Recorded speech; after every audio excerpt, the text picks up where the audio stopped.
जब सब कुछ अगर तबाह हुआ तो आपको अपने दुश्मनों का शोर नहीं सुनाई देगा, आपको अपने दोस्तों की खामोशी ज़्यादा चुभेगी कि भाई मुझ पर कोई असर नहीं पड़ रहा। ये कहने से काम नहीं चलेगा। अगर किसान कड़कती सर्दी में वहाँ बैठे हुए हैं तो मुझे कोई फ़र्क नहीं पड़ रहा, ये हम नहीं कह सकते अब। और मुझे उम्मीद है कि ये किसानों का प्रदर्शन फैलेगा और आम जनता इसमें शामिल होगी। वो होनी ही है। खामोश रहना जो है वो जुल्म करने वाले की तरफदारी करना है, मैं ऐसा मानता हूँ। खामोश रहना जुल्म सहना जुल्म करने के बराबर ही है। बराबर ही है। और हमारे बड़े बड़े जो धनंदर लोग हैं फिल्म इंडस्ट्री के, वो खामोश बैठे हैं इसलिए कि उन्हें लगता है कि बहुत कुछ खो सकते हैं वो। अरे भाई, जब आपने इतना धन कमा लिया कि आपकी 7 पुश्तें बैठ के उसको खा सकती हैं तो कितना खोलोगे आप।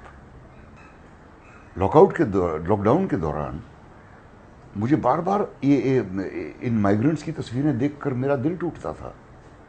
इनके ऊपर जो ज्यादतियां हो रही थी पुलिस के हाथों, बहुत हैरत होती थी और बहुत अफसोस होता था देखकर कि ये पुलिस वाले जो इन बेचारों को डंडे मार मार के भगा रहे हैं, ये भी तो उसी तबके के हैं।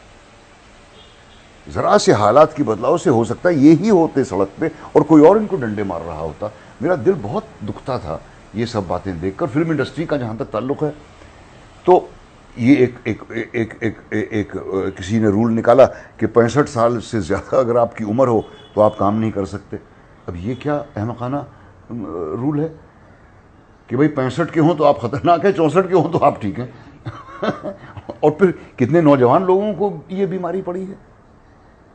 और फिर एक्टिंग का तो पेशा ऐसा है कि बुजुर्गों की तो ज़रूरत पड़ेगी ही, तो कभी ना कभी बुजुर्ग एक्टरों को तो अकोमोडेट करना ही था उन्हें, जो कि कर दिया। ख्याल मुझे आता था कि जो 65 साल का लाइट बॉय है बेचारा, या जो कैमरा अटेंडेंट है बेचारा, या जो तरापे पर बैठा हुआ दिन भर एक इतनी बड़ी लाइट को संभाले बैठा रहता है, या जो यूनिट को चाय पिलाता है, या जो मेकअप करते हैं, या हेयर ड्रेसर जो हैं, या जो डांसर गर्ल्स हैं, या एक्स्ट्राज हैं, या जो स्टंटमैन हैं, इनमें से 65 साल से ऊपर कोई हुआ तो भाई मुझे या परेश रावल को या बच्चन साहब को तो खैर उनकी तो बात ही और है, तो वो तो लोग लेंगे ही। इन लोगों को तो फौरन हकाल दिया जाएगा। ये मुझे बहुत चुभती थी ये बात और नाइंसाफ़ी लगती थी। और खुदा मालूम जो रेस्टोरेंट में जो वेटर काम करते थे, जो मसालची काम करते थे, जो किचन में काम, उनका क्या हुआ होगा। ये बातें ज़्यादा चुभती थी। दुआ करता हूँ कि इस तबके की मेहनत को, इनके कंट्रीब्यूशन को शायद अब पहचाना जाए। हमने आपके बाल काले से सफ़ेद होते देखा है। आपने बहुत कुछ कहा है, अब भी कुछ है कहने के लिए? कहने के लिए तब तक कुछ न कुछ बाकी रहेगा जब तक दिल में कोई ना कोई टीस उठती है।